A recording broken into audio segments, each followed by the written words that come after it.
jërë ngeen jëf yéen ñi jàkkaarloo ko seen télévision di seetaan seen plateau spécial yi nga xam ne tey seen télévision yi nekk fii ci diwaanu Thiès ànd ko ak site internet yi ngeen miin ñu fas yéene ñëw ci monsieur Habib Kane nekk responsable politique en même temps aussi di yëngu ci lépp lu jëm ci développement tey nag ñu ànd ko ak suñuy naataango yi nga xam ni miin nañ leen ci wàllu presse ni fiy liggéey bu am solo ku ci mel ni suñu doyen Babacar Ndaw bu Sud FM ak Mamadou Bambali bu Prestige TV man Mohamed Silla Thiès TV ànd ci ak Wallas en même temps ànd ci ak Thiès 24 bi nga xam ne suñu papa doyen Mbaye Sakh moo ko yor xam naa ñu am mbégte ak contentement fas yéene waxtaan tey ak monsieur Habib Kane ci lépp loo xam ne dafa soxal réew mi ak situation de manière générale jàpp nañu aussi bii mooy ñaareelu yoon ñu ci ànd ak moom muy interview boo xam ne daf koy séq ak presse bi yëpp uniquement ngir wane ni donc moom ambition bi mu am jàpp nañu aussi Thiès buñ nee Thiès rek ñëpp benn télévision la am moo tax souvent ñu entretien day préféré ñu seet ko ak télévision locale yëpp xam na dañuy bàyyi doyen Babacar mu daal di nuyoo ak suñu téléspectateur balaa ñuy avancé ci waxtaan bi. jërëjëf Mohamed Silla mbokk yi ñu ngi leen di nuyu ñu am mbégte bokk ak yéen jotaay bi di nuyu suñu gan. mais surtout di ko jaajëfal parce que moo ñu dalal jërë ngeen jëf. El Habib Kane. voilà jërë ngeen jëf mbokk yi ñuy bàyyi xel ñu ngi leen di nuyu di am mbégte bu baax a baax seex ak plateau bi suñu ay doyen ku ci mel ni Babacar Ndaw ak Silla sama grand frère mais am plaisir également fas yéene seex waxtaan wu yaatu ak Habib Kane ci taxawaay yi nga xam ne am na ko au niveau de Thiès. merci beaucoup xam naa rek bu ko defee ñu daal bàyyi président mu daal di nuyoo ak ñi jàkkaarloo ñu di seetaan. waaw kon ni ngeen ko waxee rek maa ngi leen di nuyu yéen ñi nga xamante ne yéen a invité ci cérémonie bi di nuyu askanu Thiès di nuyu askanu Sénégal di nuyu suñu kilifa diine yi ñu nuyu ñëpp di rafetlu invitation bi nga xam ne tey ñoo ko séq te yaa koy séq kon ni nga ko waxee sànq ne Thiès dafa mel ni yëpp benn télé la te xam nañu mooy li nekk sax parce que ñëpp benn bopp lañu kon tey moo waral daal deuxième plateau bi nga xam ne tey même équipe bi ko defoon ak man ñu ñëwaat defaat ko man ñu njiitu sama sëriñ Babacar xarit di mag ci ñun ñëpp doon suñu ku ñu naw bëgg yàgg bëgg ànd ak moom di liggéey ba dara mu see changé te mosul soppeeku di nuyu si la nuyu sama frère yi NG ñëpp maa ngi nii di nekk sa tur ak sa sant. d' accord xam naa ni nga ko waxee dañuy bàyyi donc moom taalibe sëñ Babacar la ñu bàyyi aussi Babacar Ndaw suñu doyen bu ko defee rek mu daal di ubbi waxtaan bi ñu tàmbale ko ak président. président Habib ñu ngi lay jaajëfal jataay bi lii daf ci am solo mais souvent dafa am approche boo xam ne dañu ko jàngal parce que yaatal sa toujours daf bokk si sa démarche sa lii aussi ñu gis lu rafet la parce que dañ ne garab si kaw la ñuy fekkante loolu am solo la muy suñu ay rakk yoo xam ne ñu set loxo la ñu Bambali Mohamed Silla vraiment ñu def liggéey bu set moo tax toujours dañuy rafet lu jataay yu mel nii mais émission yu mel ni bu ñu ko wax ñuy ay sénégalais di Thiès waa actualité politique bi muy coow déclaration de patrimoine nit ki li mu moom ñu dénk ko loo xam ne ñëpp ko bokk xel yi dem si président Idrissa Seck mu jiite conseil départemental bu Thiès jiite conseil économique social et environnemental depuis le 1er novembre 2020 président Macky Sall wóolu ko dénk ko semaine bi passée mu def déclaration de patrimoine li si jaaxal nit ñi dañ ne information génn na sa OFNAC ba mu ko déposé waru ñoom génne wuñ ko def nañ communiqué sax mais dañ si tudd ay milliards alal bu bare ñenn ñi nag ne jaaxal na leen perte na leen ñenn ñi ne waruloon génn yow débat boobu lan mooy sa gis-gis ndax déclaration de patrimoine ku ñu dénk da nga ko war a génne ak li ñuy waxal Idrissa Seck coow li si ndax Idrissa Seck war na am ay milliards waaw wala déet. déclaration comme ni nga ko waxee Babacar rek yaakaar naa ne ñoom question bi ak li ko waral tënk na lépp déclaration de patrimoine bu ñu ko waxee yaakaar naa ni dañ ne ki ñu dénk yëfi dëkk réew mi dañuy laaj li mu am balaa ñu ko jox li réew mi yor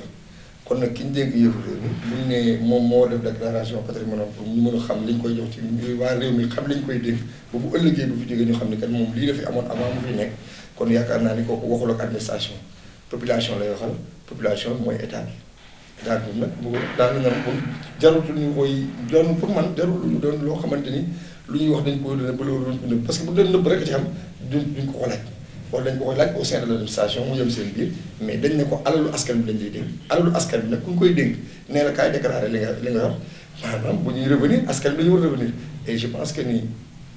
loolu moo nekkoon li légal su fekkee ne dafa am leneen loo xam ne nag dugg na ci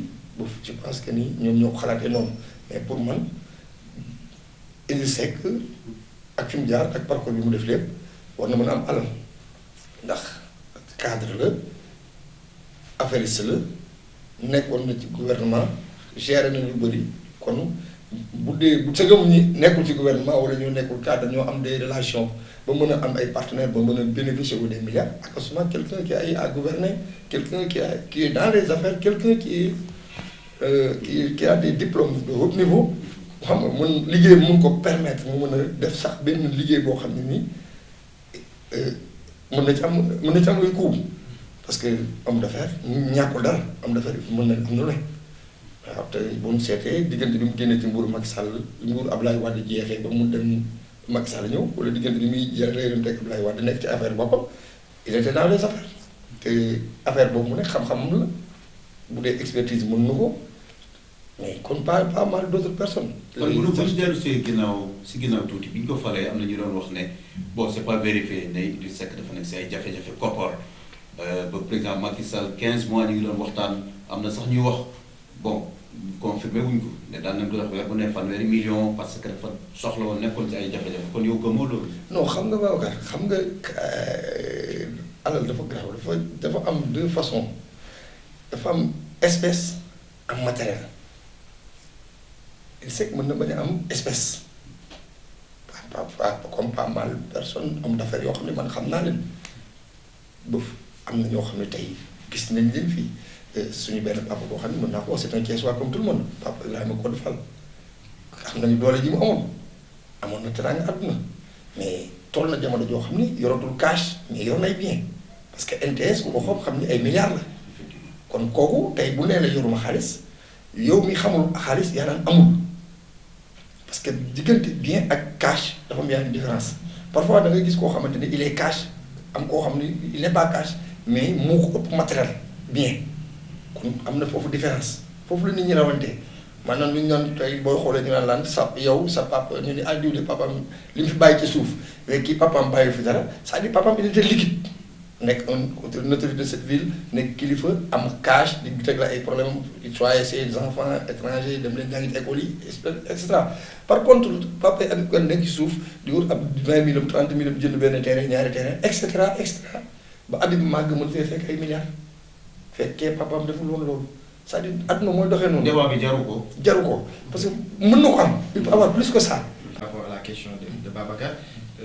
bu ñu waxee déclaration de patrimoine ñu bari ñu ngi wax ne c'est confidentiel et bu ñu xam ne posture bi nga xam ne Idrissa Seck am na ko bi affaire bi génnee ci presse bi daal le président Macky Sall recevoir na ko naqarlu ko également ba menacer sax que du suudur li nga xam ne moom di OFNAC ñu bari nag ñu ngi ne acte politique la soit mu jógee ci Idrissa Seck soit mu jógee ci ñi nga xam ne ñoo nekkoon au temps ci coalition Benno Bokk Yaakaar rien que pour donc un peu nuire la personne de Idrissa Seck est-ce que tey bokk nga ak ñoom position. non xam nga tey boo nee Macky Sall je pense que ne bi ñu ko fa léegi c'est en 2012 je pense que jusqu'à présent boo xoolee y a pas mal de personnes yoo xam ne occupé nañu fi des responsabilités ñu defal leen ay poser leen même acte que Idrissa Seck laaj leen seen i affaire li ñu am pour mën koo boog leen mën a gérer la ñu askan bi moom ñu yoxee ko mais ñun ñëpp boo xoolee la majeure partie kenn diffusewul seen affaire mais Idrissa Seck peut-être il est dans une phase boo xamante ni mu laal bañ a laal dañuy wax. c'est automatique dafa nekk ci diggante part boo xamante ni dafa jógee ci opposition ñoo dugg parti au pouvoir ne fa nekk du ñëpp ko xajal opposition bi mu jógee ñëpp mere ko kon moom fi mu nekk nii dafa am ñaari ennemi bi mu fekki ak ennemi bi mu bàyyi nag peut-être sax ñoo ni mun amuñu sax peut-être yenn possibilité bi mais ñi mu fekk si dafa am ñoo xam ne gënalu leen kon moom faay bu mu def rek day jaral ñooñu ñu mën a divulguer ba nga xamante ni soit dañ koy pousser ak mu gedd. kon da ngay jàpp ne xëy na mën na nekk acte politique. bon je pense que ni moom laa ko jàppee xam tax parce que ay morom dañ fay jaar te seen bos melul nii ampleur bi amu ko kon je pense que ni jaruloon ñu ci bu fekkee noonu la demee rek jàpp naa ni am na ñu nekk ci suuf am leneen lu ñu ci làmbar loo xamante ni bëgguñu mu des ci terrain boobu mu ne. d'accord xam naa ne ba tey foofu la ñuy des rek bu ñu xam naa ni ñun fi ñuy gën a intéressé mooy ci côté région de Thiès bi ou bien ñuy nekk ci langue politique ndax ku ne xam na ne président Idrissa Seck d'après les xew gis nañu fii ci diwaanu Thiès yi nga xam ne c'était quelque soit alpha kenn mënul wax nag donc PDS sa xel di dem ci Ndiaga Diaw ndax dossier liggéey bi mu ci liggéey fii ci diwaanu Thiès bi mu njëkkatee ay kàddu jëmale ko ci président Idrissa Seck ñu seetlu tamit ci nga xam ne mooy Ahmed Mbaye yëkkati ay kàddu dalaat ci kaw donc te ñu gisoon aussi nga ji fa organiser yenn cadre de concertation jaaroon ci yow nga xam ni donc ay Assane Mbaye ñu nekk ci APR ak comment dire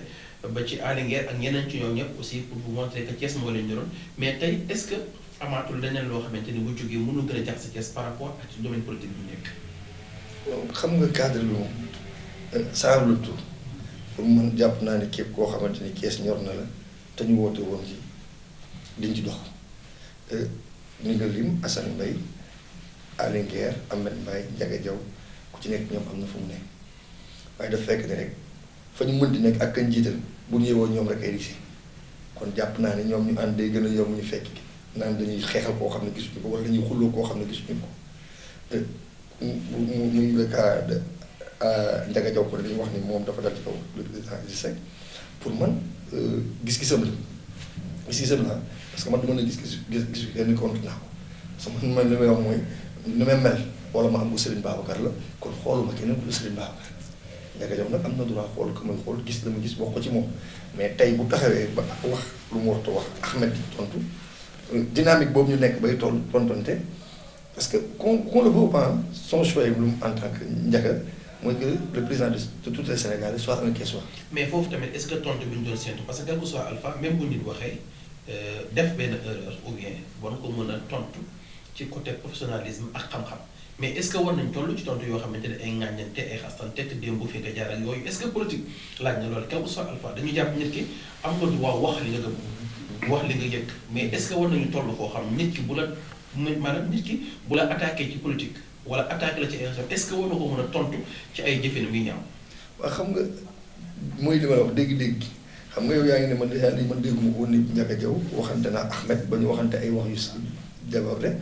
mais man su ma fàttalikoo tout récemment dem naa géntal Ahmed bi mu mujjee def Ndiaga Diaw toog mu wax ci gémminam ma dégg mu ni benn nit laa mës a fanaan këram muy Ndiaga Diaw kon tey man su ma déggee ni nga ne ma Ahmed dafa wax xas Ndiaga wala da koo wax naka su dul noonu dina ma xaw a jaaxal mais nag ay xarit lañu ay nit nag bu ñu ànd pour ñu waxante day yomb xam nga ñu àndul mun ñoo waxante mais ñuy ànd pour ñu waxante day yomb parce que ku ne mën ngaa xamal sa morom loo xamante ni tey bu la waxee peut-être lu mu la war a wax mën ngaa jàpp ni waruma ko wax amal naa ko lii naa ko wax man je pense que si ñoom loolu mais c'est des jeunes yoo xamante ni sont ambitieux kees a leen ñor li ñuy wax peut-être loo xamante ni ça les tient au cœur parce que bu subaa ñooy àndaat kon je pense que ni c'est pas méchant à ce point-là. alors Habib c'est cette nouvelle reconfiguration politique fekk si na cadre de concertation bi nga woote woon parce que xëy na cadre boobu am na ñu bari ñoo xam ne ñu ngi woon ci kujje gi ñi nekkoon dans la coalition Benno Bokk Yaakaar bokk na ci tey ñu def une nouvelle reconfiguration politique particulièrement à Thiès naka nga ko jàngatee ci Benno Bokk Yaakaar ak le parti Rewmi bi ñëw fekk si la mouvance présidentielle si ñaar ñooñu ban nga yaakaar ne moo ci lay occasion c'est-à-dire ñaari Benno Bokk Yaakaar ak Rewmi ci am bi nga xam ne am nañ ko. waaw kan nga yaakaar ci ñoom la. waaw mais njëriñ li xam nga fi mu ne moom bu di dëgg rek tax ñuy wax bénéficiaire bi c'est le président Macky Sall moom mi yéen ñitu APR moo ci bénéficié wu parce que Idrissa Seck moo jógee fi nga xamante ni ñëpp moom lañu yaakaaroon mu bàyyi ko fa dem fekk ci le président Macky Sall boofu raison yi mu tax nag ne wax ko ne moom dafa dem pour jàppale ko ci liggéey bi nga xamante ni moom lay liggéey. Je pense que si ñu yemee si sa dynamique là sans pour autant mu am loo xamante ni dañ wala suuf loo xamante ni ñoom jàpp na ñoom ñaar bu ñu ko lalee ñun jàpp ni Sénégalais duñ ko ànd duñ ci ànd ak ñoom ñu teel ko teg ne te xam ni dëkk bi ñu ne ñëw ci bokk yam Macky Sall ni mu koy jiitee war ko doxal noonu la ci Idrissa Seck mën a tegee loxoom puus ko mu dem parce que Sénégal benn oto bu taxaw la laaj ay loxo xëy na Macky yor direction bi soxla na ku ñëpp teg seen loxo mu dem pour man Idrissa Seck si dynamique ba la demee pour man mais nag su fekkee ni beneen dynamique la bëgg a demee nag je pense que ni mooy indi sax déjà li nga wax noonu sànq mooy affaire patrimoine boobu ñuy wax ne dañ ko siwal mooy ñiy jàpp ni dañoo nekk ci Macky Sall jàpp ni moom dafa war a ñëw pour wutu Macky Sall pousse leen xëy na ñooñu sax ñooy reyanteeg moom ba nga xamante ni lu lépp lu ñu mën pour écarter ko dañ ko def te ñun jàpp nañ ni bis bu réeróo amee foofu man bi dëkk Thiès de amatuma yaakaar ci moom. ndax ñun li ñu jàpp mooy ñu ànd liggéey ñoom ñaar bu yàlla defee ba élection de tamit mu demal boppam kii demal boppam bu ñu xam ne. balaa ñoo dugg ci cadre Covid 19 bi ñu des un peu ci question politique yi wax nag ci calendrier électoral ñu ngi xaar élection locale mu waroon am 2019 2020 amul 2021 ñu ngi xaar ndax dina am waaw wala déet lan mooy sa position ci loolu est-ce que contexte bi ñu nekk jàpp nga ne war nañ ci mën a organiser élection parce que bu ñuy wax démocratie gis nañ États-Unis organiser nañ ay élection ci contexte boo xam ne mbas mi bari woon na fi ay cas yoo xam ne daanaka jéggi na dayoo ñu bari ñàkk seen bakkan mais terewul seen démocratie di dox ba ñu organiser ay élection est-ce que Sénégal bu fekkee ne mu ngi dox ci wàllu démocratie tolluñu foo xam ne war nañu xool yan pexe la ñu mën a nas pour mën a respecter calendrier électoral. bon élection locale yi moom kon ni nga ko waxee rek li waa ji naan yàlla nu mu tudd jàmm pexem pour yàlla la muy dogal ku ci nekk ci ñun ba ngay tudd xamoo woon la nga war a doon et tey bu ñu demee ba toll ci dynamique bi kon ni nga ko posé cet acte là ne ñuy fexe xool li nga xam ne dañ ko war a lijjante élection yi am ñu xam ne boobu ba léegi war naa am mais posé wuñu benn acte bu wane ni war naa am il y a des raisons et je pense que ces raisons là n'intéressent que parti bi nga xam ne actuellement moo nekk au pouvoir moom parce que muy moom di keneen ku fi nekkoon tamit day xool li nga xamante ni moo nga def et ils ont les raisons hein parce que ak Covid-19 bi am feebar yi am xam nga nit ñi bëgguñu dajaloo affaire yi yooyu c'est des actes yoo xam ne boo ko posé nit mënu dara xam nga et d'autant plus ils sont dans les délais quelque chose de sûr mooy que ni xam nañ ni 2024 élection présidentielle war na am politique nag ku nekk ak say pexe xam nga ku nekk ak say pexe bu nu waxul tamit je pense que ni dégg naa ñu ni le président de la République nee na ba 2024 moom bëggu dugg élection Sénégal kon ça veut dire que ni su déggul élection de 2024 nañ ñi jàpp ni 2024 élection présidentielle mënut a am qu'est-ce qui va se passer mooy on va préparer en 2024 les élections locales après les législatives bu fekkee ni troisième mandat bi ñu koy xëy mooy mu pousse 2 ans mu dem en ce moment là il sera apte par rapport à la troisième mais lan mooy sa gis-gis yaa ko tuddee. man sama gis-gis. troisième mandat yaa ko tuddee. non sama gis-gis laa wax. que ni lan mooy sa gis-gis yow. non sama gis-gis laa wax. parce que moom mooy xool li ko arrangé parce que moo yor lenge yi. ko arrangé wala li réew mi wax président Habib. li réew mi wax mooy que les élections doivent se passer en 2024. ok mais les élections municipales législatives kenn jëlu ko date. c'est sûr que mooy moom le mandat xam nañ ni 2024 lay jeex te képp ku nekk ci dëkk li ngay xool mooy mandat présidentiel bu jeex pour ñu xool nañu lijjantee président bi ñëw wala moom mooy continuer léegi nag bu jàppee ni moom boobu 2024 la war a am na ñaari war a am yoo xam ne moo war a jiitu boobu mais bu boobu demee ba 2024 moom 2024 doon dem élection il est obligé mu pousse ko kooku kenn mënut dara. d'accord donc c'est là jërëjëf président Habib moom xam nga il est c'est un expert rek si muy analyser am naa yow ragal naa ñuy xelal président Macky Sall si nga si mais beneen bi aussi ñu masawu Sénégalais yi jaale ñi nga xam ne ñàkk nañ seen bakkan si mbas mi depuis décembre 2020 décembre 2020 la woon 2019 la corona ñëw si monde bi mais mu ñëw Sénégal mars 2020 donc at def na ko si àdduna bi ay doomu aadama yu bari ñàkk seen bakkan wax nañ Sénégal bu ñuy dem léegi ne ba ñu ngi jege 30 000 cas mais heureusement ñu ngi def ay effort lu jege 23 000 wér nañ si mais tey jii nii fi ñuy defee émission bi ñeenti junneeg ñaar téeméer ñu ngi si bërëbu fajukaay surtout cas grave yi 56 cas grave bare na depuis le 6 janvier ñu tëj Dakar Thiès président parce que nee nañu situation bi effectivement Dakar Thiès la gën a grave yow nan nga dundee corona bi ak dogal yooyu état bi jël nii lan mooy sa gis-gis. man nag dama xaw a nekk taalibe trop moom dama dem barki démb jumaay Grand Thiès ñu fay jullee suma benn yaay Kumba Faye yaay As Biram ñu koy julli ci jumaa ji imam bi di xutba li mu doon xutba man moom laa gëm avant may dem ci xutba que ni nit ñaa ngi dox ak feebar boo xam ne moo gën a garaaw corona. am ñoo xam ne boo leen fekkoon tey fi ñu toog nga jox leen corona dindi feebar bi ñu yor duñ ko gëmee te lii nit ñi toujours dañ naan corona bi rey na tant de personnes c'est vrai que dem ngeen nit ñaa ngi génn àdduna te li imam bi wax dee ci loxo yàlla la ne borom ak nouveau technologie bi les gens li imam bi wax naan toujours dañuy wax li nga xamante ni mooy li gën maanaam li gën di yàq. parce que bu ñu nee diw dee na fekk nit nekk koo xamante ni dafa feebar ñu ne ko diw dee na mu amee feebar boo xam ne crise la ñu di dee na rek mooy dee na kooku yàqal nga ko wala nga lor ay mbokkam par contre da ngay xëy nit ñi di dee mais am na ñu judd pourquoi les gens ne dee ne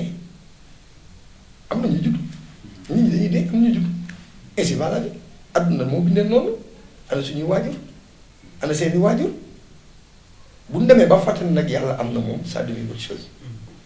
feebar dafa sore dee suñu borom moo sàkk adduna am sàkk moo xam heure bi ñu fi ne ak heure bi ñu fi jóge ku sa àpp ma bis bi di jot doo ko romb kon jàpp naa ne feebar boobu dëgg la am na feebar yu ko doon gën a sida ñaata nit la rey tuberculose paludisme mais yooyu yëpp dafay dem natt bu suñu borom teg jaam yi la di xool fu ñu war a aw ak fu ñu war a aw pour ku ci nekk mën a xam ni kat fii moo lii moo la war parce que kenn ñeme wala wax ni corona bi lii la yàlla rek kon bu ñu delloo see xel ci yàlla ñun surtout ñun particulièrement ñun lay Sénégal yi nga xam ne maanaam Sénégal ñun sous région bi ñoo ci gën a gëm yàlla ñoo ci gën a gëm yàlla mais respecte normes yi dafa des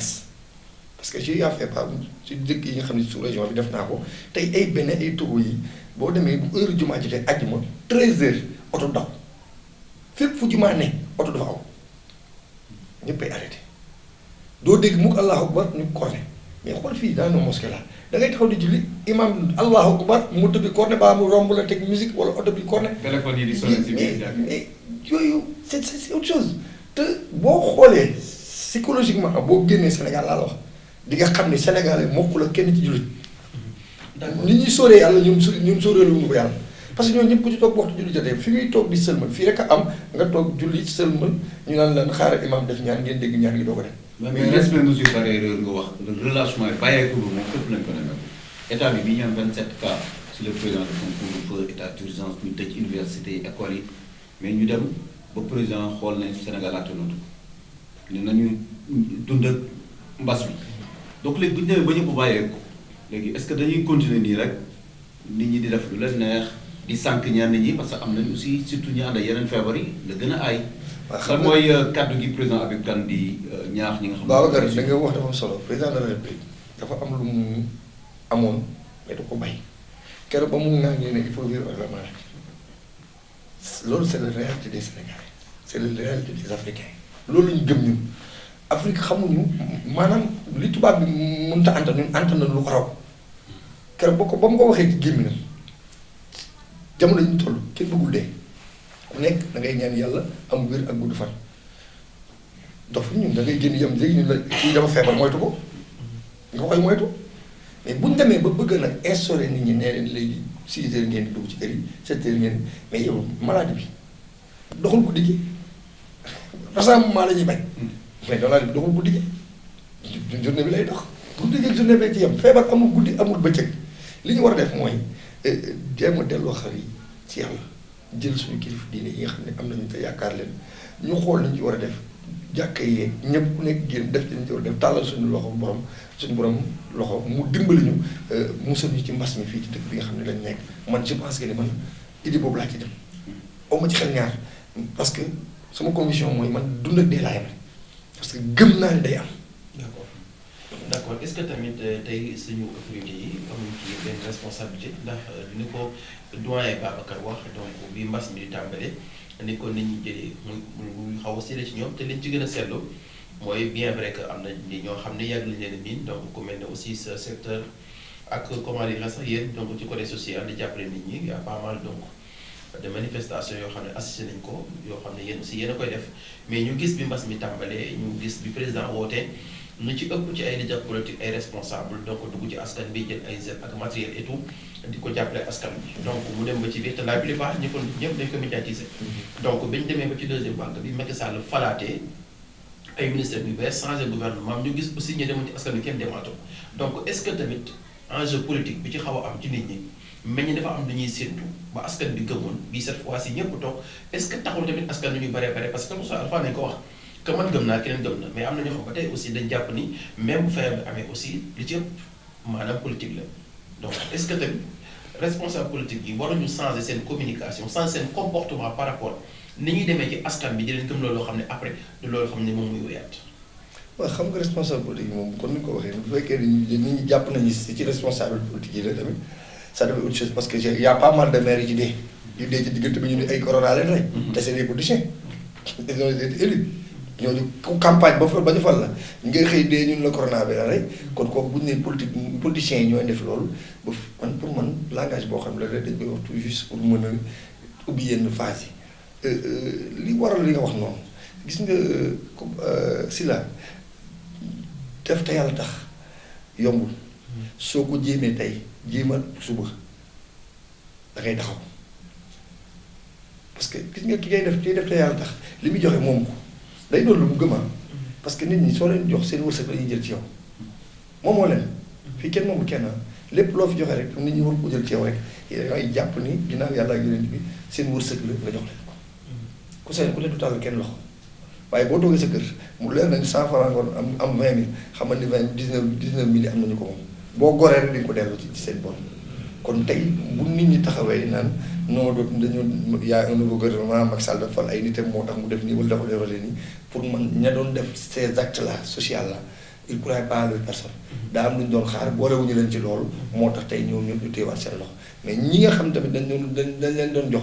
ñu jàpp ni ñoom ñu jàpp ni joxatuñu leen mais nañ jàpp ni am na ñeneen ñu fa ne daan doon jox di leen jox te ñu ngi continuer ci doon si dynamique sëñ bi amul kuy yeewu suba teel suñu borom ñun ñëpp mën bokk sàkk jëpp te nee na lépp lu mu am ci àdduna doomu aadama ko gënal yàlla bu ko leeree ni boo yeewoo doo lekk doo naan du la bàyyi nga jóg kooku lu ko ñëpp gëm yàlla rek dafa ne kenn newu fi. alors damay dellu si un peu sur la gestion du Covid-19 1000 milliards la jiitu réew président Macky Sall waxoon moom la ñuy dugal ci Covid bi mu seddale ko ci ay pàcc yu bari mais dañoo gis ne bi mu waxee 1000 milliards mais à la fin defaluñ ñu benn bilan pour xam ndax 1000 milliards yi dem na ci askan wi waaw wala déet conseil des ministres yële weesu président Macky Sall ci li jëm ci wàllu vaccin bi wax na ne. Instruire le ministre de la santé et de l'action sociale ñu xool naka la ñuy fexe ba dugal armée bi ci xeex bi ngir que au moins bu ñu ci yeggee ñu mën a vacciner sénégalais yi est-ce que loolu aussi du benn façon boo xam ne genre intimider askan wi lañ koy tuddee est-ce que gën toon yomb ñu sensibiliser askan wi ba nga xam ne bu ñu àndee Covid bu ñu àndee vaccin bi kenn ku nekk dina mën a vacciner wu te coow bi ji. bëggoon nga dellu si un peu rek ci gestion Covid-19 ci biir. non gestion bi moom xam nga question bi fi nga ko posé moom moo xaw a sensible mooy que ni ki ko yor wuti woon fond boobu indi ko exposé ko c'est le président du Sénégal moom la ñëpp jiital tey bu ko indee te waxul lu ñu ci def wala waxul lu ñu ko jox ñun je pense que nañ ci wax lu dul wax ci moom kese ne jàpp nañ ni indi na xaalis bi mu yegg moom mu ngi ciy def li ñu ci bëgg a def. mais bu ne woon jox naa tel service jox naa tel ministère jox naa tel ministère ñun dinañ ci mën a détaillé mën ci sori mais kon dafa ñëw yem ci ay loxoom te waxu ci xëy na moom moo ko joxalee na mu ko bëggee mooy maanaam da nga tu parles tey de 1000 milliards yoo xamante ni dañu Macky Sall moom la wutoon fonds pour Covid-19 bi tey ñu ngi waxaat loolu doon loo xam ni kumpa la bu kenn xamul ñu soulevé loo xamante ni ça fait même pas 4 milliards au nom du président Idrissa Seck àdduna bi yëpp yëg ko kon nit ñi lu ñu bëgg muy siw day siw lu ñu bëgg muy siw di siw dëgg kon loolu ñu tënkoon noonu téye ko ba léegi waxuñu ko bu ñu ko tënkale woon kële ay mbiram xëy na dara du siw moo tax 1000 milliards yi duñ ci mën a wax tant moom mi waxoon taxaw ne wuti naa ko pour def ko ci ñëw ne jox naa diw ak diw bu ko defee ñun Sénégalais ñu mën a lambisoo ñi nga xam ne ñoom la ko jox ñu xool ñu ci mën ñu ko bénéficié ko. peut-être Armand li nga si préciser aussi. si communiqué conseil des ministres accompagnement la force de défense et de sécurité. Bon c'est vrai que am nañu leeral bu nee ñu jël armée gendarmerie police pour ñu accompagner processus de vaccination dañu yaakaar ne du ñëw pour bundu xatal mais dafa ne par rapport ak ni ñu war a acheminer matériel bi ni leen war a yombalal ak sa préciser nañu bu ñu koy def aussi du force sa am na ñoo xam ne ñooy priorité par exemple personnel de santé bi nga xam ne dañuy faj bokk nañ si priorité force de défense yooyu nga xam ne ñoom ñooy sàmm kaaraange askan bokk nañ si ñi njëkk faj bokk na également mag ñi nga xam ne dañu fragile bokk nañ si ñi njëkk faj donc yooyu aussi ñu préciser ko c'est important beneen bi aussi si 1000 milliards yi le ministre Mansour Faye def na rapport am jox na ko waa comité de pilotage comité de suivi le général François Ndiaye jot nañu donc les justificatifs donc pour ñu leeral foofu si ñuy suivre. parce que moom loolu nga xam ne Babacar dafa am solo trop quoi question bi mu wax noonu ma tontu ko ci loolu 1000 milliards yi moom foofu lañ ci mën a yem mais problème mu piqûre yi ñuy wax noonu boo xoolee moi j'ai fait l'armée je suis de la classe 96 bi ma fay dem mais man sama morom yi ma bàyyi woon fii bi may dem armée bi ma ñëwee dañoo dégg TAB rek TAB dem di ko pikiru jàpp nañ ne day faj ñu pikiru ko tax xamuñu ban conséquence la mais dañ naan boo ko pikiru da ngay dëgër rek loolu lañ defoon seen bopp te defuñu armée ñu pikiru ko kon tey suñu man pour man ñun on a pas mal d'exemples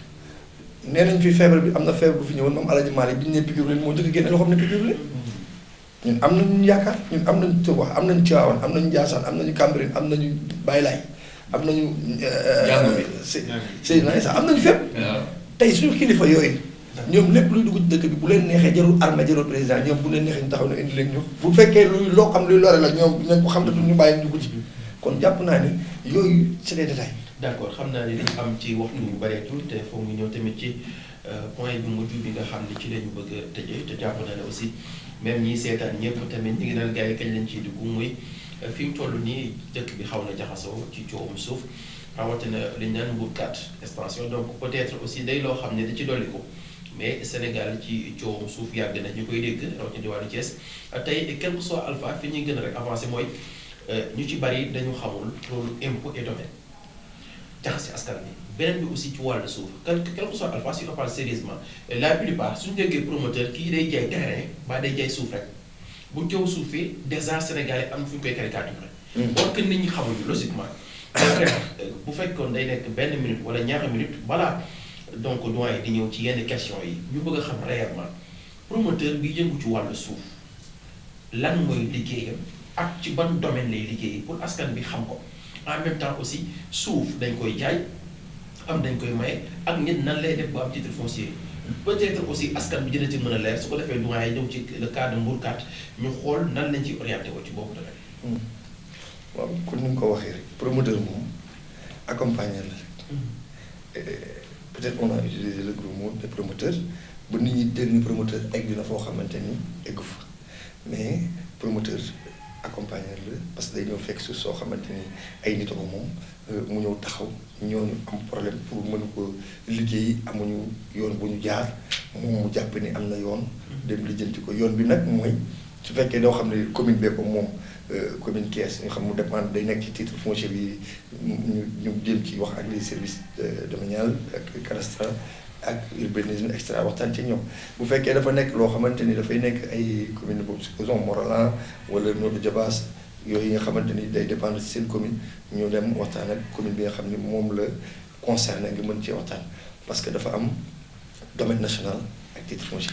te loolu il faut ñu xam ko que ni lépp loo xam ne dañ ko dugal ci titre foncier bi kayit yooyu mënul génn fu dul ci biir impôt domaine service technique yi liggéey ci muy cadastre urbanisme ak les domaines ñoom ñoo ci war a liggéey pour lire mais bu fekkee dafa nekk suuf soo xam ne domaine national la dañuy mujjee obligé dem ci commune bi nga xam ne la concerné muy fi mu mën a ne que ce soit Fandène que ce soit Notto yooyu mooy différents papiers yi ci dañuy ñëw bii day nekk délibération bii nekk attestation ñu ne ñu la ko dem ci phase bail bi doo wuti titre foncier parce que titre foncier moom mooy close affaire mais balaa nga ci egg da ngay wuti bail bi day nekk en location soit de 50 ans 90 ans extra moment nga doog a mën a am ñu doog laa titre da nga am sa titre foncier individuel je pense que ni loolu c'est pas méchant ça point là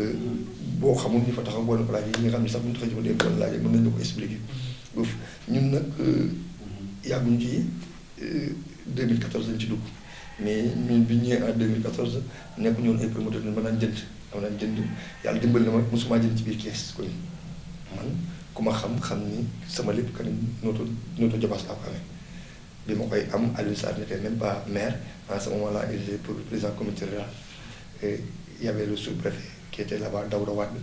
mi nga xam tey moo nekk environnement kon je pense que ni yàgg nañ ci daw comme te Alioune Sarr bi mu nekkee ministre léegi yàgg na li ñu fa am lépp foofu lañ ko amee te boobu ne jal diir boobu lañ ko amoon kon nag bu ñu nee promoteurs yi dañuy qualifié foo xam ne nekkuñu fa rek ñoom courtier yi surtout les courtiers moo ci gën a métti te les courtiers dañuy jaawale leur métier est plus noble courtier métier bu noble la parce que c'est un facilitateur facilitateur nag nit ku baax koy def mais boo demee ba li ngay facilité da ngay jël l'intérêt intérêt bi ci nekk def ko intérêt personnel te fekk yow lu sa intérêt mais ça devient autre chose et boo xoolee tey mbirum suuf coow li ko bëri lépp loolu la da ngay gis si laa am terrain bu jar 10 millions bëgg koo jaay Babacar bëgg koo jaay Babacar bëgg ko jaar ci Habib ne ko 30 millions lay jar et pour man c'est un peu gauche. C'est un peu gauche. Tu me donnes à 10 millions ma dem proposer ko 30 millions mu leer ma ne yow tu es dans le besoin da nga soxla xaalis moom yor na xaalis bi mu la mën a jox pour nga régler sa problème ma nekk seen diggante di la ko xañ dëgg ko xañ ba yàlla def loolu yàqu moo looloo waral tey man quand bu ma dégg ne naan man courtier la je t'écarte man boo ne ma facilitateur laa ma ànd ak yow ñu liggéey parce que man loolu laa gëm parce que kenn waru ci xañ dara parce que ku ci nekk pour nga mën a fab dara dem si yoon fu ci dynamique boobu lañ toll moo tax man depuis bi ma nekkee kees di liggéey promoteur yi tel qu'ils sont ci nekk ñu ngi may dégg li may wax ni du ma ci nangoo nekk ci ginnaaw kenn naan lan nañu ànd nga jox ma liggéey ko je viens avec mon argent ma nekk un bailleur dans le projet joxe sama xaalis bu ko affaire yi génne ma am ci ay terrain daal di koy def sama. loolu d'habitude noonu lay demee da ngeen di dem waxtaan ak borom tool bi directement wala da ngeen di jaar si maire wala anciennement président. xam nga kon li ma la wax dafay am kon tey boo demee sur la route de Mont-Rolland bi nga xam ne tey ñëpp mën nañu xam Thiaw Mbamb rek Chérif Lo si Ousmane Sarr notre Mont-Rolland Yves Ciss nga dem notre Diobass Alioune Sarr nga dem Fandène le maire ba gis nañ kii là actuellement da ngay dem bu fekkee ni baykat yi d'habitude baykat yi foofu ñu ci ëpp amuñu këyit seeni toolu maam lay doon affaire yooyu affaire yi soo la ñu jënd ko ci ak davant affaire yi mais man boo daan jënd sax bu la jaayee parfois nga am ci problème nga ñëw ñun la noo waroo ko jënd parce que lii suñu suuf maam la affaire yi et par contre les gens ne tiennent pas compte que dans ces délibérations mosuñu gis benn délibération boo xamante ni dañ ciy bind titre Babacar Ndao individuel on mis Babacar Ndao DN domaine national est-ce que on parle domaine national c'est pour tous les Sénégalais domaine national Sénégalais ko bokk kenn moomu ko dès l'instant que amagoo ci acte administratif bu wane dañu la ko attribué mu nekk domaine national ñu maa yow ci bokk yam priorité bi ñu ci am na te aw ma ko ci ba ëllëg muy ko war a séddale mooy bañ la ca fekkee nga ci liggéey ñu ne ah diw de moo ci nekk di liggéey am na lu ñu ci soxla nañ ko defal liggéey jël lii wala ñu toll ko feneen jël lii kooku état am na ko doole jooju mairie am na doole mais commune yi am nañu doole jooju parce que tamit nit doo ko fekk fi mu jotee teraanga bu sàng njabootam nga ñëw ne ko puusal par force ba toog. voilà coow lii nag lii ay di njàmbat mburkat président Habib Kane keroog ñu ngi jot a fekkee def si benn waxtaan ba ñu dem sur terrain bi le 21 janvier bi passé dañu wax ne lotissement 2006 la woon mais dafa empiété dugg si biir forêt classée 82 hectares la woon 1647 loolu la woon parcelle donc 1170 yëpp la fa dugg si forêt classée bi depuis 2006 ñoom am na ñoo xam ne dëgër nañu fi dem tabax sans autorisation mairie wala urbanisme ñeneen ñi nekkoon ci Mbourkat zone régulière ñoom amuñu problème mais bu ñu demee ba 2021 ñu jóg tey jii xëy rek gis DSCOS ñëw ba donte DSCOS à la décharge nee na depuis at ak genn wàll ñu ngi ñëw foofu dina wax arrêt d'exploitation ay sommation coono yi li fa xew ñun luñ ci jot a dégg yow en tant que koo xam ne sa xam-xam màcc na si yoon boobu ana lan ngay leeral ñi lay suivre ci dossier Mbourkat. waaw yaakaar naa ne Mbourkat waxtaanoon nañ ci avant dara muy xew waaye yow mu ngi ci presse ba léegi tey rek maa ngi koy xoolaat que ni ñi ci nekk dafa bëri benn bi dafa nekk suuf soo xamante ni bokkul Thiès commune Thiès te il faut que la population sache ça damay dégg rek ñu naan am na loo xamante ne bi ñu ko xoolaatee bu ñu ko xoolaatee kooku c'est trop tard pour man c'est trop tard ba ñuy waaj lépp waroon na sotti leer mais bu ñu demee ba naan bu ñu ko xoolaatee am na lu ci bokk commune Thiès pour man c'est vrai et le président de la République bi mu fi ñëwee cérémonie boobu ci SDE bi je pense que ni manifestation bi c'était sous le contrôle de ministre Augustin Tine lan moo ko waral parce que fi ñu ko defee c'est fief la woon loolu rek alerte la woon pour la population Thiès pour la commune de Thiès alerte la woon pour la commune de Thiès parce que bu fekkoon président dafa war a ñëw Thiès war a ñëw ci bërëb boobu ñu war ko fa recevoir su amee kenn boo xam ne moo ko waroon dirigeant de cette cérémonie là dafa waroon nekk quelqu'un qui est dans la commune ñu bàyyi coup boobu jàll tey ñu dem ba ni kon ni nga ko waxee gars yi ñi am nañu kayit am na lu ci forêtage bi non dafa am ñoo xam ne am nañu kayit yoo xam ne receveur moo ko signé Mamadou Ba ak Thiam receveur ko signé mais ces terrains là dañoo dugg ci biir forêt classée bi par contre ñooñu nga xam ne seen terrain impôt la génne dugg ci forêt classée bi dafa yóbbaale ñi nga xamante ni dañoo am ay acte de vente dem fekki leen am na ñoom këyit yu baax mais dañoo ko ci forêt classée mais ñoom dañ ko régulariser ñi nga xam ne dañoo yor acte de vente jënd ko erreur bi indi loolu yëpp bi ñu seetaanee boobu diggante bi xam nga nit ñu surtout Sénégal xelam dafay xaw a jaxasoo xam nga bu ñëwee ñu fekk benn tool bu ñu sañ salaan def ci teen di ci bay jékki-jékki ñu ni borom tool bi da koy dagg da koy jaay mais da ngay fi du jënd c'est ce qui a poussé tout le monde à le faire ñu ëpp li leen jëndloo mooy dañoo ñëw ñu leen ay tool la mais qu'est-ce qui l'empêche autorités yi xam ne ñoo fi nekkoon ñu xam ne loolu daf bokkoon ci forêt classée bi ñu dissoudre ces vergers là ne leen fii du verger forêt classée bi. teel a arrêté. suñ ko defoon vers les années. il y a cela presque 11 ans ou bien 15 ans au temps de Mamadou Fall aujourd'hui du ñu am sa problème la parce que nit ñi duñ fa tabax dañuy xam ne kon fii ci forêt classée bi la moom mais bu ñu bàyyee Habib Kane am fa tool di fa bay ay doomam di yëndoog moom ba génn àdduna bàyyi fi ay doomam soxla 20 000 wala 100 000 seen yaay feebar amuñu lu ñu ko def ñu ñëw morcelé terrain bi jaay ko mais ak kii la héritier moom li muy jàpp mooy sama alalu papa rek aw ma kii. kon dafay war a ne xëy na erreur administrative am na ci. non am na ci négligence bi fa la jógee. on ne veut pas négligence bi yëpp mu ngi jógee ci administration bi nga xamante ni centrale bi nekk à Thiès. man je pense que ni erreur bi foofu la nekk mais bi erreur boobu amee Macky Sall bi mu ñëwee rectifié na ko ni mu ko rectifié mooy dafa ne comme président comme il est le président du Sénégal mu ni profitool daal ne kon gars yi ñu ngi coow naan pour ñu régulariser leen Mbourkat mu ni le président comment dirais-je mu ni le gouverneur ak le préfet nañu jéem a régulariser Mbourkat mais on s'y parle le gouverneur et le préfet de la région de Thiès. mais c'est pour la région. c'est pas régularisation pour ñu lay suivre nan nga koy tekkee régulariser. bu président ne gouverneur ñii dëkk fii na nga leen régulariser mooy lan. ndax suba rek na ñëw nga jox leen këyit rek wala. non non da xam nga régularisation système la. ki am terrain ki jënd terrain moom ko mu nekk en bonne une fois bokkul ak ki nga xamante ni am na benn femme ma seenaan histoire bi am muy jooy ne dafa bay dëkk. loolu texte bi mu recevoir na ko parce que man su ma fu ma dëkk du ma dem fu dul état bi moom damay dem faxas dëkk et on a pas mal d'exemples pour le prouver boo demee Morolan fii Augustin Dague à gauche en face si policiers yi taxaw ay pël fa dëkkoon bi ñu ñëwee di war a def lotissement administratif dañ leen cee boole régulariser leen jox leen tel est le cas de Thionax tel est le cas de Dakar Mbaye et cetera et cetera. mais erreur bi am mooy keroog bi Macky Sall taxawee ne loolu am pour man les autorités qui sont dans la commune de Thiès même le préfet même le gouverneur même suñu ko Macky Sall waxee man Sénégal nag képp koo xam ne dëkkul Thiès bu tollee tableau sorti Ila Touba bi dugg Thiès jàpp na ne Ila Touba ba maire Aliou Sow Thiès dama ko. erreur bi foofu la ne te ñun bu ñu kaasee ñi ëpp dañuy kaas naan suñu suuf mais ki war a wax waxu. ki ko affaire loolu muy le ministre Augustin Tine waxu. mais kon site bi foofu si commune Fandène. mais Kër Massamba Gueye Fandène la ba. ñoom ñoo fa dëkk man j'ai un frère qui est là-bas. Ibou Diouf mi yéen fii sànq fa la dëkk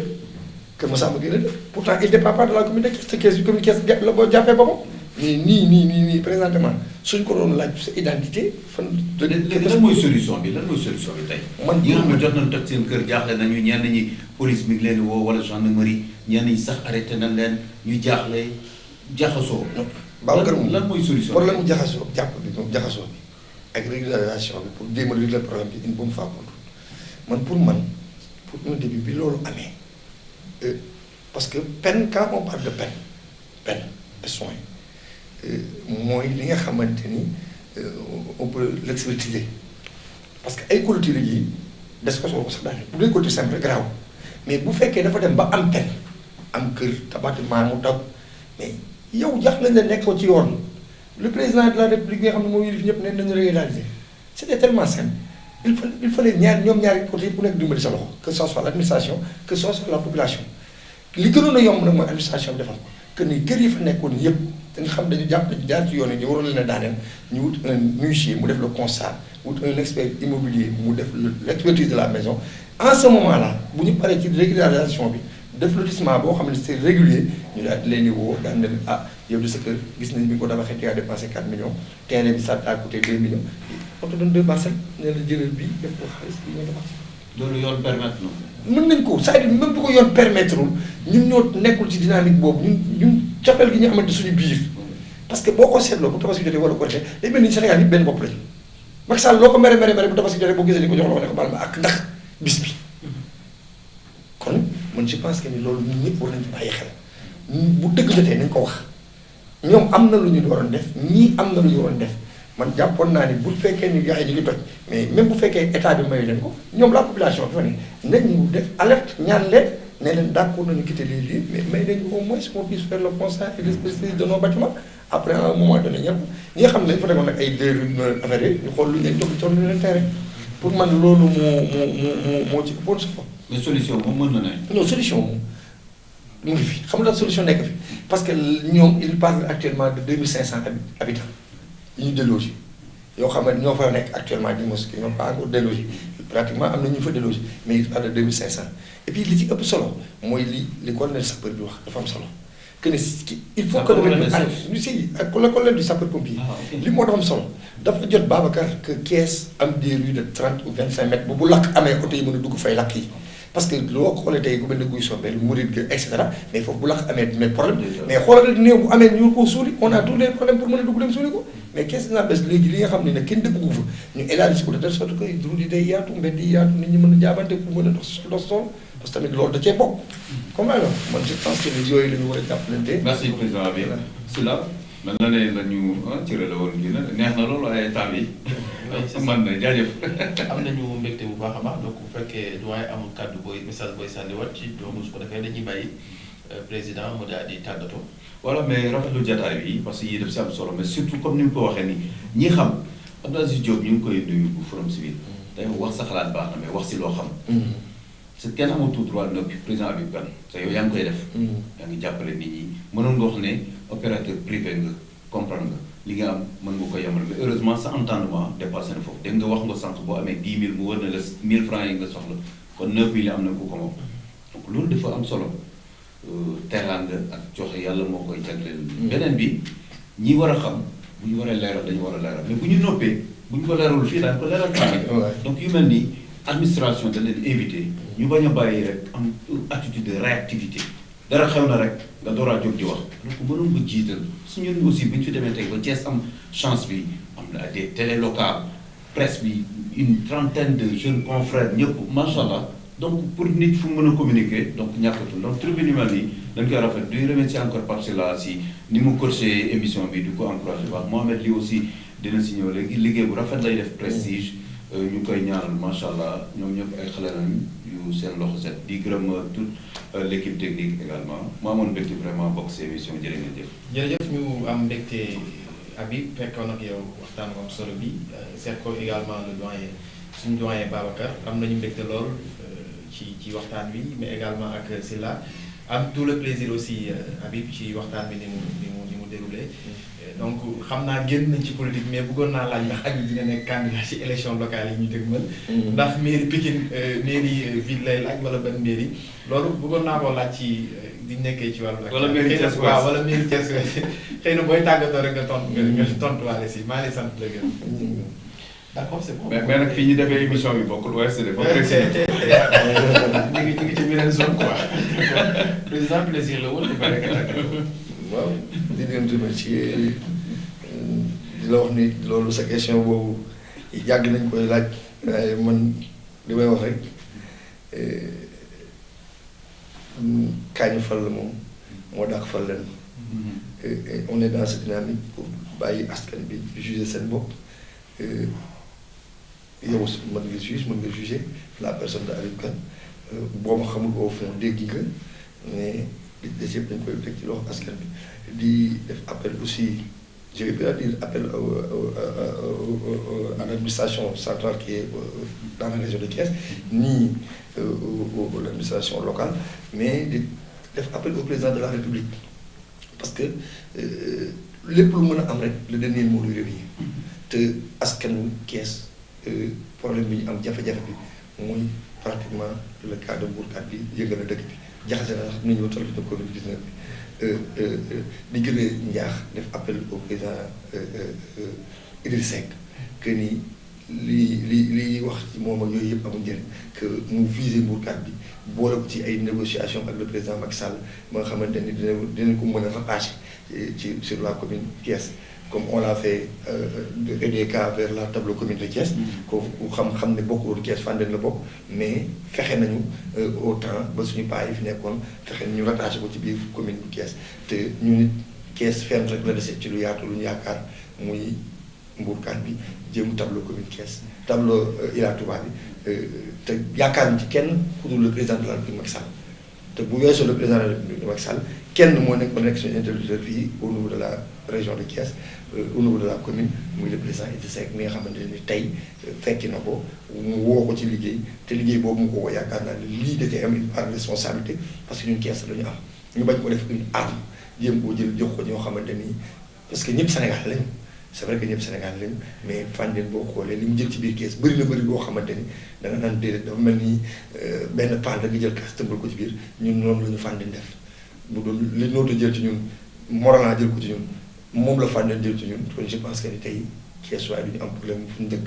mais ñu xool ñu gën a wàññee affaire bi jéem ci tendre la main aussi le ministre Augustin Tine bu fa toogee fa muy toogee président ñoom mag Macky Sall ñu xool lu ñu lijjantee ba nga xamante ni lii nga xamante ni moo fi nekk ci forêt classée bi dëgg la Fandène la bokk umpul kenn mais yaatu na yaatu boo xamante ni wóor na ba dem ci ginnaaw politique bokk Fandène jàpp daral pël yooyu yëpp fa la bokk ñuy ñaan rek li nga xam ne pokos bi nga xam ne suñ 2500 yi ci la ñu bokk jëm ca mur ba ñu jéem ñu koo bàyyi ba nga xamante ni ñun ñëpp ci ne dañ ci mën a am ab ruq boo xam ne ñu ngi ci mën a nekk di wax tamit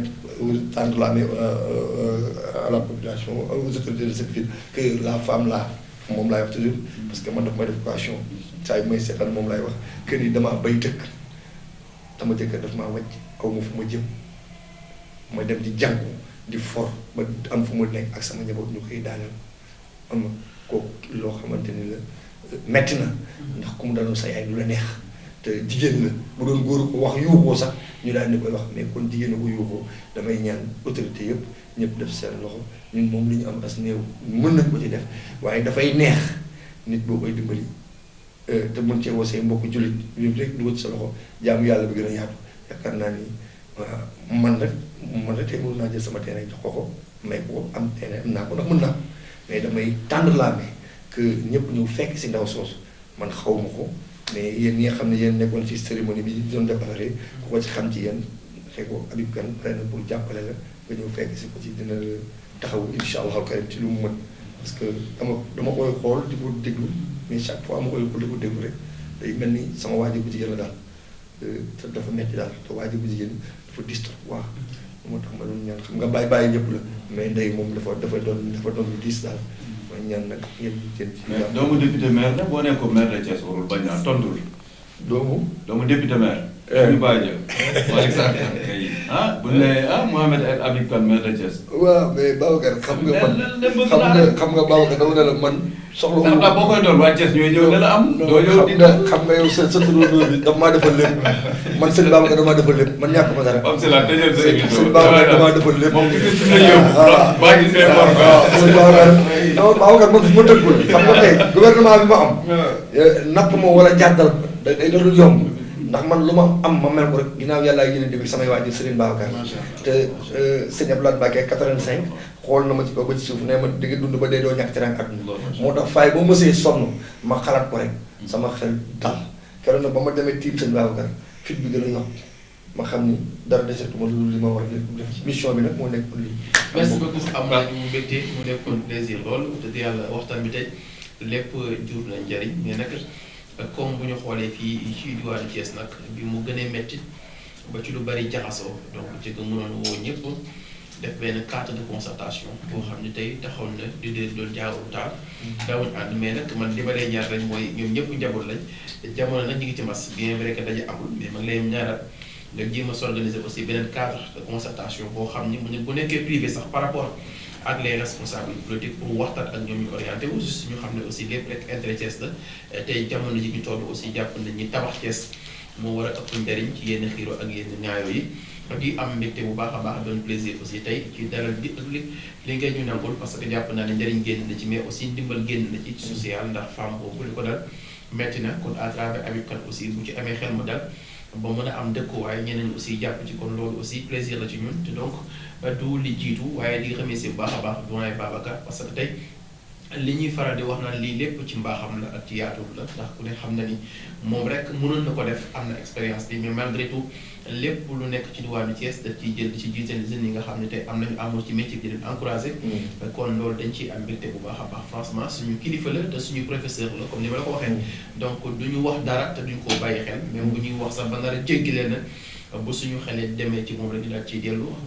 Ahmadou Bamba li bu Prestige TV ak waa Prestige yëpp ñu daal leen remercier donc Sud FM remercier bu baax a baax Sen 24 donc NJ nga xam ni ku ne xam ne suñu diggante ñu bokkoon aussi daara di liggéeyandoo ba tey mu nekk aussi le PDG en même temps aussi mooy PDG bi gën a garaaw nag mooy NJ parce que PDG boo xam ni day bàyyi bureau ba ñëw ci caméra yi donc loolu aussi yombul ñu koy remercier bu baax a baax doyen Mbaye Samb tamit ñu remercier ko donc bu ñu ne ko entretien bi ak monsieur Habib Kane la da ci am plaisir aussi donc yebal doomam mu ñëw en même temps aussi j'espère aussi am yenn information pour jëm ko jàlle laas loolu aussi plaisir la ak Thiès TV donc Seydou ñu remercier bu baax a baax encore une fois di leen xamal rek donc entretien yi li tax ñu koy def uniquement du lenn lu dul askan bi xam ne aussi Thiès am na ci ñu am gëm-gëm am ci ñoo xamante ne aussi mën nañu leen orienter parfois aussi di nekk à distance di nga juger wala ngay xalaat sa xel loo xam ni amaana boo jegewul di nga ko am te jàpp naa ne aussi lii lu ubbeeku la bu gën di yaatu bëri na nag xam na dañu naan président rek mu ñu fekk ci studio ba. su ko defee ñu gën ko yaatal di remercier ñëpp jaajëf.